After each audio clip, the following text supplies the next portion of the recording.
It was a lesson in history that has turned into a historic battle here at Fort Lee High School. Two social studies teachers are under fire for conducting a lesson on the Middle East parents claim was heavily biased against Israel. They also want to know why their children's cell phones were confiscated before the presentation. This 29-page PowerPoint presentation students say the teachers used and was posted on the website Google Classroom was the basis for the discussion over a two-day period in a social studies class for juniors at Fort Lee High School. When parents read what they considered pro-Palestinian propaganda being taught to their kids, they became outraged and notified school officials. This Jewish parent agreed to speak to us only if we shielded her identity.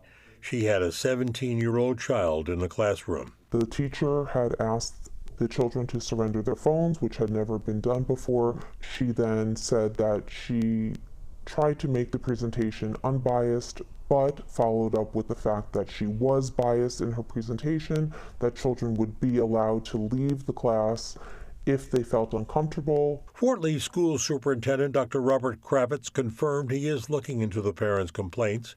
In an email, he added, "The Fort Lee School District values a harmonious culture and climate with Board of Education approved policies that honor our curriculum and diversity. We cannot make any comment at this time as it is a personnel and legal matter that is currently under review."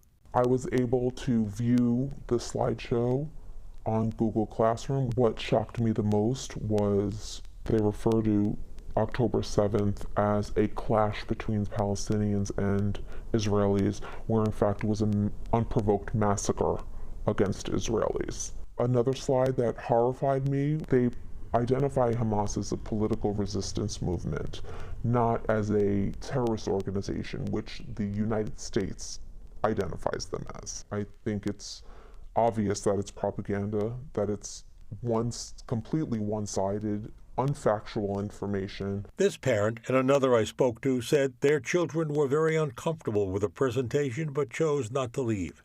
The parents are now demanding some action be taken against the teachers, but they want something more. I would just like there to be a factual presentation put out there for students, parents, administration to know about, and not just a one-sided biased point of view. A school source told me a key question being asked is whether that presentation was part of the approved school's curriculum.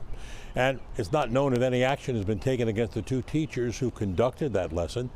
Much of that should be learned Monday night when the Fort Lee School Board meets to discuss the matter. We'll be there too.